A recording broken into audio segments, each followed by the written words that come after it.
नमस्ते, Girish India academy में आप सभी का स्वागत है। और आज का हमारा टॉपिक है टाइप्स ऑफ एचपीएसी सिस्टम। तो सबसे पहले हम देखेंगे based on refrigeration cycle. Refrigeration cycle के ऊपर कौन सी एचपीएसी सिस्टम बेस है। तो फर्स्ट है that is vapour compression refrigeration cycle, और सेकंड जो है that is vapour absorption refrigeration cycle. इसके बीच में कंपैरिजन देखेंगे हम लोग। फर्स्ट जो वेपर कंप्रेशन साइकिल, सेकंड यहाँ पे लिखा है vapour absorption cycle. Vapour compression cycle जो है that works on a principle of vapour compression and expansion, मतलब इसमें वेपर को कंप्रेस करते हैं और एक्सपांड करते हैं। तो वेपर एब्जॉर्प्शन में हम लोग वेपर को एब्जॉर्ब करते हैं, मतलब इसमें इवापरेटर में जो रेफ्रिजरेंट होता है उसको हम एब्जॉर्ब करते हैं एब्जॉर्बर से। उसमें कुछ सोल्यूशंस होते हैं जो रेफ्रिजरेंट को एब्जॉर्ब करते हैं। तो रेफ्रिजरेंट को एब्जॉर्ब करके कूलिंग होती है, यहाँ पे रेफ्रिजरेंट को कंप्रेस और एक्सपांड करके कूलिंग क्रिएट की जाती है। वेपर कंप्रेशन में हम कंप्रेसर का इस्तेमाल करते हैं। वेपर एब्जॉर्प्शन में हम लोग कंप्रेसर की जगह पे एब्जॉर्बर एंड जनरेटर का इस्तेमाल करते हैं। वेपर कंप्रेशन साइकिल में इलेक्ट्रिकल एनर्जी जो होती है उसका इस्तेमाल होता है, और वेपर एब्जॉर्प्शन में ज़्यादा करके हीट एनर्जी का इस्तेमाल होता है। वेपर कंप्रेशन में रेफ्रिजरेंट यूज़ होते हैं जैसे R22, 134A, 407C, 410A, ऐसे रेफ्रिजरेंट यूज़ होते हैं। और वेपर एब्जॉर्प्शन में हम लोग वाटर एंड अमोनिया को यूज़ करते हैं ज़्यादा करके। इसको जो इफ़िशियंसी है या COP जो है 2 से 5 के बीच में होता है वेपर कंप्रेशन का। वेपर एब्जॉर्प्शन का COP जो है 0.6 से लेके 1.2 के बीच में होता है, मतलब वेपर कंप्रेशन ज़्यादा इफ़िशियंट होते हैं। वेपर कंप्रेशन कॉम्पैक्ट होते हैं, वेपर एब्जॉर्प्शन थोड़े से बड़े होते हैं साइज़ में। वेपर कंप्रेशन रेजिडेंशियल, कमर्शियल और इंडस्ट्रियल एप्लीकेशन के लिए इस्तेमाल होते हैं, और वेपर एब्जॉर्प्शन जो है कमर्शियल एंड इंडस्ट्रियल एप्लीकेशन के लिए यूज़ हो सकते हैं। नेक्स्ट जो मशीन है that is based on condenser use. उसमें एयर कूल्ड मशीन्स हो सकती है और वाटर कूल्ड मशीन्स हो सकती है। इसके बीच में कंपैरिजन देखेंगे। एयर कूल्ड जो है लेस एफिशिएंट होता है बिकॉज यहाँ पे एयर का इस्तेमाल होता है कूलिंग करने के लिए, और वाटर कूल्ड में हम लोग पानी का इस्तेमाल करते हैं क्योंकि पानी का टेम्परेचर कम होता है, तो पानी से बेटर तरीके से कूलिंग की जा सकती है। इसके लिए वाटर कूल्ड जो है ज़्यादा एफिशिएंट होते हैं। एयर का टेम्परेचर ज़्यादा होने की वजह से इतनी बेटर तरीके से कूलिंग नहीं हो पाती।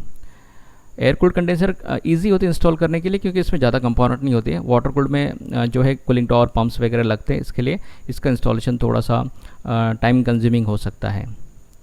Easy to maintain, air cooled को मेंटेन करना थोड़ा इजी होता है। वाटर कूल्ड में क्या होता है स्केल फॉर्मेशन वगैरह होती है, तो कंडेंसर में प्रॉब्लम्स ज़्यादा आ सकते हैं, या पंप के मेंटेनेंस भी निकलते हैं, कूलिंग टॉवर के मेंटेनेंस निकलते हैं। तो as compare to air cooled, water cooled का मेंटेनेंस थोड़ा सा ज़्यादा होता है।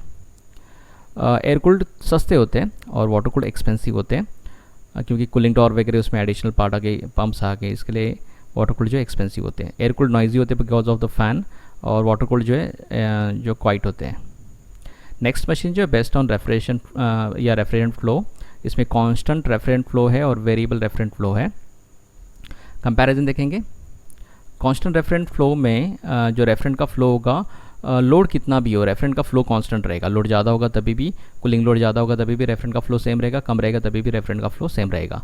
But in case of variable refrigerant flow, अगर कूलिंग लोड ज़्यादा है तो रेफ्रिजरेंट का फ्लो ज़्यादा होता है, और अगर लोड कम है तो रेफ्रिजरेंट का फ्लो भी कम कराते हैं। लेस एनर्जी एफिशिएंट क्योंकि इसमें कोई पावर सेविंग नहीं होती, कंप्रेसर सेम स्पीड में चलता है तो इसमें पावर सेविंग नहीं होती। But in case of variable refrigerant flow में क्या होता है, जैसे लोड कम हो गया तो कंप्रेसर जो है अपना स्पीड कम कर देता है, जिससे कि पावर सेविंग होती है, एनर्जी सेविंग होती है। बिकॉज कांस्टेंट रेफ्रिजरेंट फ्लो में हम कांस्टेंट रेफ्रिजरेंट का फ्लो देते हैं तो ठीक तरीके से टेम्परेचर मेंटेन नहीं होते, मतलब इसमें मशीन चलती रहेगी तो चलती रहेगी, और एक बार स्टॉप कर देंगे तो मशीन स्टॉप हो जाएगी, जिससे कि टेम्परेचर में फ्लक्चुएशन ज़्यादा होता है, जिससे कि इतना अच्छा कंफर्ट मेंटेन नहीं होता। But in case of variable refrigerant flow, जितना डिमांड है उतने रेफ्रिजरेंट जो है सर्कुलेट होता है, जिससे कि परफेक्ट टेम्परेचर जो है मेंटेन होता है, जिससे कि बेटर कंफर्ट मिलता है। कांस्टेंट रेफ्रिजरेंट फ्लो नॉइजी हो सकते हैं, वेरिएबल रेफ्रिजरेंट फ्लो थोड़े से शांत क्वाइटर होते हैं। ईजी टू मेंटेन क्योंकि इसमें ना कांस्टेंट रेफ्रिजरेंट फ्लो में कोई सेंसर्स या कंट्रोल्स नहीं होते हैं, तो इसको मेंटेन करना काफ़ी इजी होता है। But in case of variable refrigerant flow में जो है VFDs वगैरह होते हैं, कुछ कंट्रोल्स होते हैं, कुछ सेंसर्स होते हैं, तो इसको मेंटेन करना थोड़ा सा कॉम्प्लेक्स हो जाता है। नेक्स्ट मशीन जो है that is constant air volume and variable air volume. इसमें क्या होता है, जैसे आप डायग्राम में देख सकते हो, जो फ़ैन है कांस्टेंट स्पीड में घूमता है, और जो एयर वॉल्यूम है सब जगह पे कांस्टेंटली फीड होता है। ओके, ये जो ब्लू कलर है दैट इज सप्लायर, और रेड कलर जो दैट इज रिटर्नर, ये जो एच है यहाँ पे। In case of variable air volume में क्या होता है, जैसे टेम्परेचर HU होता है ना, तो यहाँ पे सेंसर्स लगे होते हैं, थर्मोस्टेट लगे होते हैं जो सिग्नल भेजते हैं, और अकॉर्डिंगली जो VAV बॉक्स है वो एयर फ्लो को कम या ज़्यादा कर देगा। अगर ज़रूरत है टेम्परेचर हाई है तो यहाँ पे एयर वॉल्यूम ज़्यादा आएगा, टेम्परेचर अगर मेंटेन हो चुका है तो एयर वॉल्यूम यहाँ पे कम हो जाएगा। ओके, तो इस तरीके से ये जो बॉक्सेस है ऑन या ऑफ होते हैं या वॉल्यूम को कंट्रोल करते हैं, और जैसे यहाँ पे टेम्परेचर मेंटेन होते जाएंगे हर एक जोन में, तो ये जो सप्लाई डक्ट है इसका जो प्रेशर है बढ़ता है, यहाँ पे स्टैटिक प्रेशर सेंसर होता है जो सिग्नल भेजता है कंट्रोलर को, और कंट्रोलर के थ्रू वीएफडी को सिग्नल जाते हैं, और वीएफडी जो है एएचयू मोटर का स्पीड जो है कम कर देगा। तो इस तरीके से इसका जो स्पीड होता है दैट इज़ वेरिएबल होता है एएचयू फ़ैन का, लेकिन इसमें कांस्टेंट स्पीड में चलता है।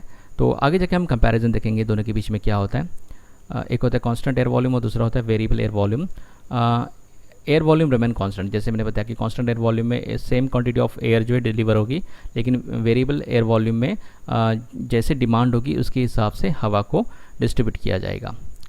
Less energy efficient because blower जो कांस्टेंट स्पीड में घूमते रहेगा, but in case of variable air volume blower का स्पीड हम कम ज़्यादा करते हैं तो जो पावर है यहाँ पे सेव हो सकती है, या मोर एनर्जी एफिशिएंट ऐसे हम कह सकते हैं। लेस कंफर्ट क्योंकि जो है कंटिन्यूस हवा जा रही है, एयर वॉल्यूम को हम चेंज नहीं कर रहे हैं, आइदर ऑन कर रहे हैं या ऑफ़ कर रहे हैं, तो इसके वजह से जो है कूलिंग जो है टेम्परेचर में फ्लक्चुएशन ज़्यादा हो सकता है।